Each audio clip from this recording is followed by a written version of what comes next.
Good morning, good afternoon and good evening friends. जैसा कि हमने लास्ट वीडियो में क्वेश्चन नंबर 34 तक कंप्लीट कर लिया था, अब हम नेक्स्ट क्वेश्चन नंबर 35 को स्टार्ट करने जा रहे हैं। Question number 35 tells us in the estimation of sulphur by Carius method 0.468 gram of organic sulphur compound afforded 0.668 gram of barium sulfate. Find out the percentage of sulfur in the compound. Means इन हिंदी हमने sulphur को कैरियस method से estimate किया। Estimate करने के बाद जो organic sulphur है वो 0.468 ग्राम ऑर्गेनिक कंपाउंड है सल्फ़र का, जिससे कि हमने 0.668 ग्राम बेरियम सल्फेट निकाला है। ओके, तो mass of the organic compound this was the given. Mass of BaSO4 this given. BaSO4 का फॉर्मूला होता है, बेरियम सल्फेट का फॉर्मूला होता है BaSO4।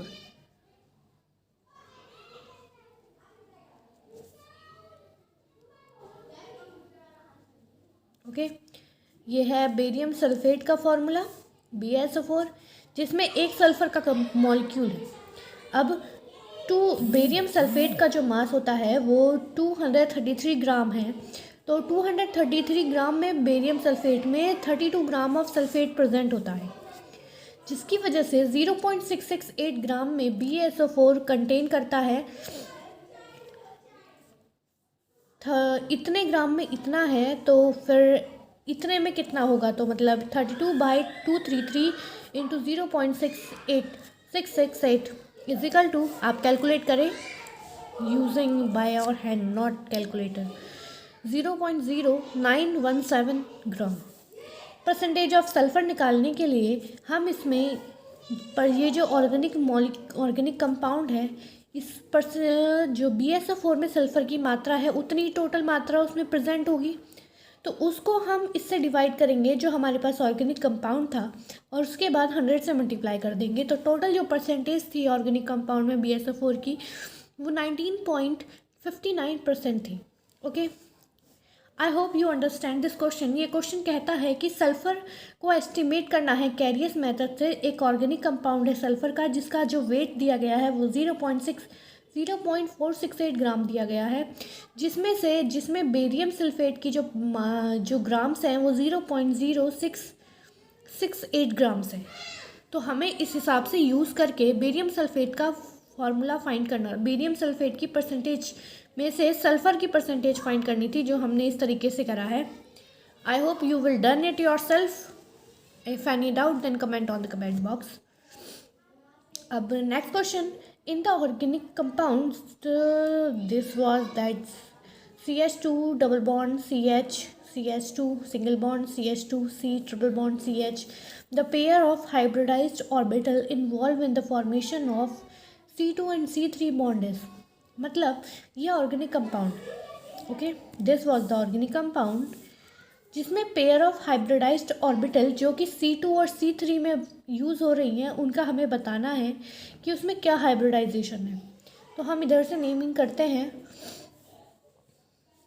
1 2 3 4 5 6। तो हमने नेमिंग कर ली। अब C2 और C3 में नेमिंग कर रहे हैं हम। तो when both the double bond and triple bond are present in the molecule, the double bond is given preference in numbering as.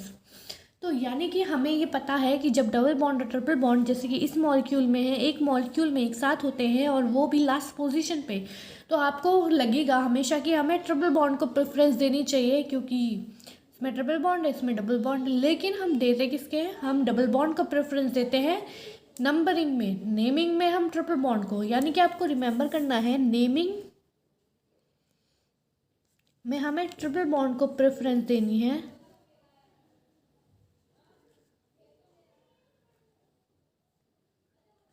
और नंबरिंग में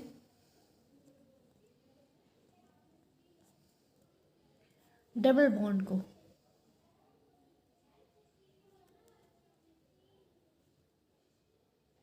ओके,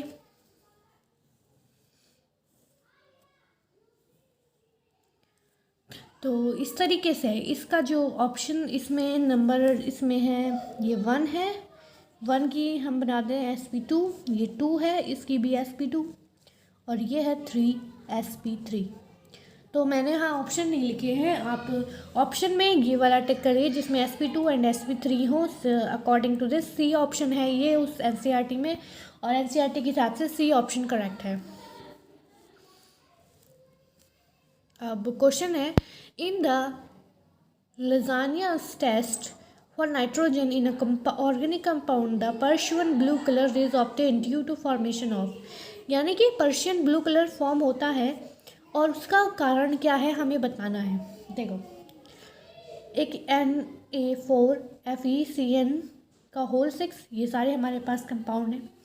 अब जब हम ये टेस्ट करते हैं तो उस टेस्ट के दौरान पर्शियन ब्लू कलर जो फॉर्मेशन होती है उसकी होती है इस कारण से, जब हमारे पास Fe4CN6 का होल थ्राइस फॉर्म होता है तब हमारे पास पर्शियन ब्लू कलर आता है।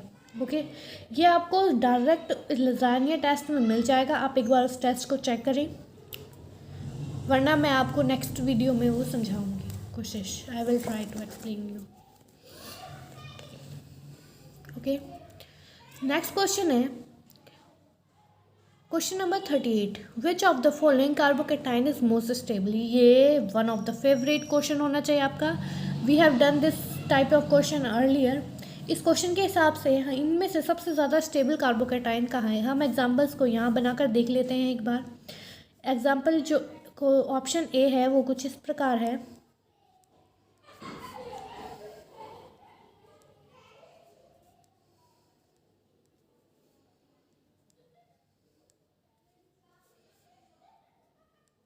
Option B,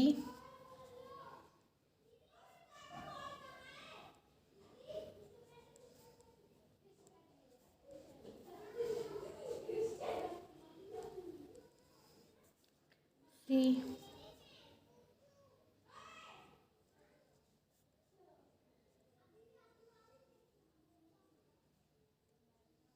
and D.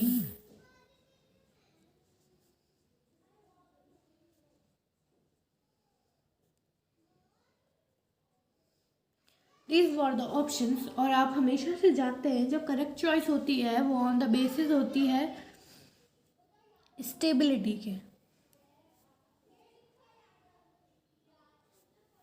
On the basis of stability, correct choice on the basis of stability होती है। ओके, और स्टेबिलिटी का ऑर्डर क्या होता है, सबसे पहले टर्शरी कार्बोकेटाइन स्टेबल होता है, फिर सेकेंडरी और फिर प्राइमरी। इस हिसाब से इस क्वेश्चन का जो ऑप्शन नंबर बी है वो करेक्ट है, क्योंकि option number B tertiary carbocation को रिप्रेजेंट करता है। ऑप्शन नंबर ए जो है वो इसलिए नहीं है क्योंकि इसमें CH3 6 अल्फा हाइड्रोजन है, 8 अल्फा हाइड्रोजन है, जबकि इसमें 9 अल्फा हाइड्रोजन है, 1 अल्फा हाइड्रोजन का डिफरेंस। इस कारण से B option more precise and more correct option है, इसलिए आपका आंसर बी ऑप्शन ही होना चाहिए।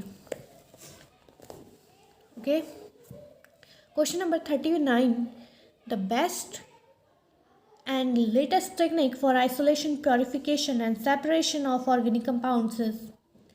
तो सबसे ज़्यादा जो अभी तक सबसे ज़्यादा मतलब सबसे लेटेस्ट टेक्निक जो प्योरिफिकेशन, आइसोलेशन एंड सेपरेशन में हेल्प करती है उसे कहते हैं क्रोमेटोग्राफी। ओके, क्रोमेटोग्राफी बहुत टाइप की होती है, पेपर क्रोमेटोग्राफी, पार्टीशन क्रोमेटोग्राफी।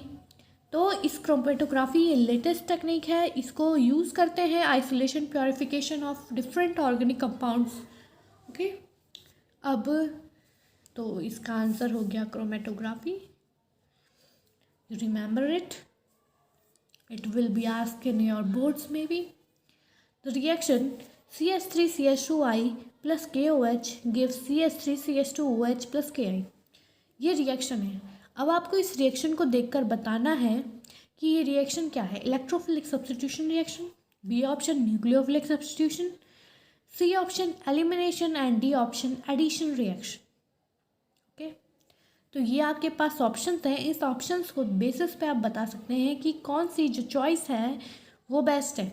तो इसमें क्या हो रहा है, इसमें इस आई को इसने रिप्लेस कर दिया, और रिएक्शन की लैंग्वेज में हम उस रिप्लेसमेंट को क्या कहते हैं, सब्सटीट्यूशन, जो रिप्लेस ये यहाँ आई था अब यहाँ ओ एच हो गया, तो ये हो गई सब्सटीट्यूशन। अब सब्सटीट्यूशन किसका हो रहा है, ये है आई नेगेटिव, किससे हो रहा है, ओ एच नेगेटिव से। तो यानी कि ये हो गया न्यूक्लियोफाइल। तो इसका आंसर हो गया nucleophilic substitution reaction. So I hope you understand all the questions. If any doubts, then comment on the comment box. I will answer your questions. Thank you.